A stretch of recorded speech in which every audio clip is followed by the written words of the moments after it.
বন্ধুরা, আজকে হাজির হয়েছি বাঙালির চিরপরিচিত এবং চিরাচরিত স্বাদের কুমড়োর ছক্কা রেসিপি নিয়ে।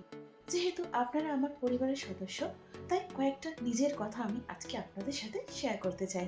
সত্যি কথা বলতে কি, আমার মেয়ে কুমড়ো খায় না, বা বলতে পারেন একদম পছন্দই করে না। সে হঠাৎ আজকে বলল, মাম্মি কুমড়োর সেই তরকারিটা যেটা তুমি করো। আমি বললাম, কোনটা? ছক্কা? বললো, হ্যাঁ ওই ছক্কাটাই আজকে করো। তাই ভাবলাম তৈরি যখন করছি রেসিপিটা আপনাদের সঙ্গে ভাগ করে নিই। দেখতে খুব সাধারণ মনে হলেও যদি ঠিক করে করা হয় তাহলে কিন্তু এই কুমড়োর ছক্কা হয়ে ওঠে অসাধারণ। চলুন বন্ধুরা, এবার তাহলে দেখে নেওয়া যাক কি করে তৈরি করতে হয় অসাধারণ স্বাদে মুখে লেগে থাকার মতো এই নিরামিষ কুমড়োর ছক্কা। কড়াতে সর্ষের তেল দিয়ে দিচ্ছি 2 টেবিল চামচ। প্রথমে এখানে কুমড়োগুলোকে আমি একটু ভেজে নেব। কুমড়োগুলোর মধ্যে এখন দিয়ে দিচ্ছি 1 চামচের মতো হলুদ গুঁড়ো। এবার মিডিয়াম হিটে কুমড়োগুলোকে হালকা লাল করে ভেজে নেব। এখানে আমি 350 গ্রাম কুমড়ো নিয়েছি, একটু বড় বড় করে কেটে নিয়েছি, কারণ যেহেতু পাকা কুমড়ো গলে যায় সেই জন্য কিন্তু এভাবে একটু বড় করে কেটে নিয়েছি। দেখুন এখানে কুমড়োগুলো ভাজা হয়ে গেছে। এবার এগুলো কড়া থেকে তুলে নেব। এখন কড়াতে দিয়ে দিচ্ছি 4 টেবিল চামচ সর্ষের তেল।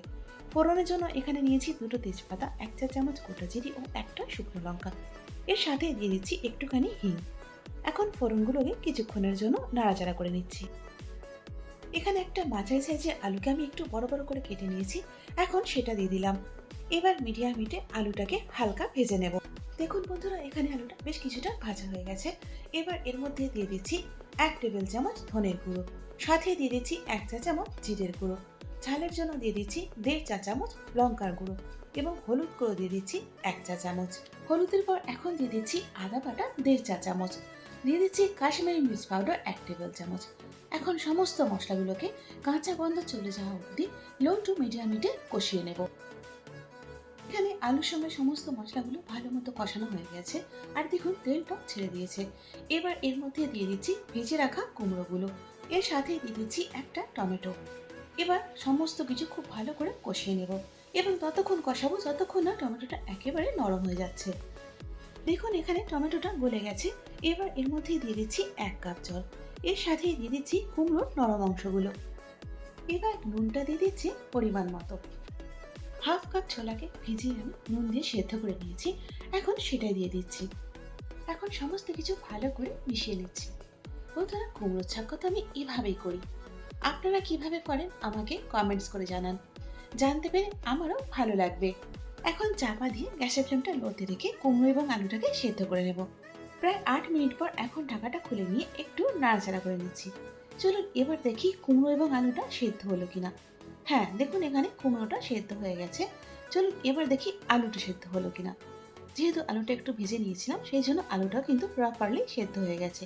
যেহেতু এটা একটা নিরামিষ রেসিপি সেই জন্য এখানে চিনি দিয়ে দিচ্ছি 1.5 টেবিল চামচ, সাথে দিয়ে দিচ্ছি 1 টেবিল চামচ ঘি এবং হোমমেড গরম মশলা গুঁড়ো 1 চা চামচ। নাও টাইম টু মিক্স মিক্স। বন্ধুরা, যদি আপনারা ইউটিউব থেকে দেখে থাকেন তাহলে আমার চ্যানেলটাকে সাবস্ক্রাইব করে পাশে থাকবেন, আর যদি ফেসবুক থেকে দেখেন তাহলে পেজটাকে ফলো করে সাথে থাকবেন। বন্ধুরা, এই কুমড়ো ছক্কাটা একবার এভাবে তৈরি করে দেখবেন, নিরামিষ দিনে বা লুচি পরোটার সঙ্গে খেতে অপূর্ব লাগে। এবার এর মধ্যে দিয়ে দিচ্ছি খুব সামান্য পরিমাণে ভাজা নারকেলের কয়েক টুকরো। আবারও মিশিয়ে নেওয়ার পালা। ব্যাস, আর কিছুই করার নেই। তৈরি হয়ে গেল আমাদের অসাধারণ স্বাদের নিরামিষ কুমড়োর ছক্কা। চলুন এবার এটাকে পরিবেশন করি। তাহলে বন্ধুরা, তৈরি হয়ে গেল একদম খাঁটি বাঙালি স্বাদে ঘরোয়া এই কুমড়োর ছক্কা রেসিপি।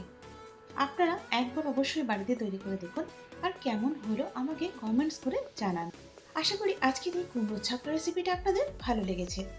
যদি ভালো লেগে থাকে তাহলে একটা লাইক করে দিন, আর তারই সাথে বন্ধু বান্ধব এবং আত্মীয় পরিজনের মধ্যেও শেয়ার করতে কিন্তু একদমই ভুলবেন না।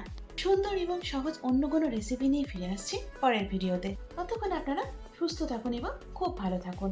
এতক্ষণ আমার সঙ্গে থাকার জন্য অনেক ধন্যবাদ।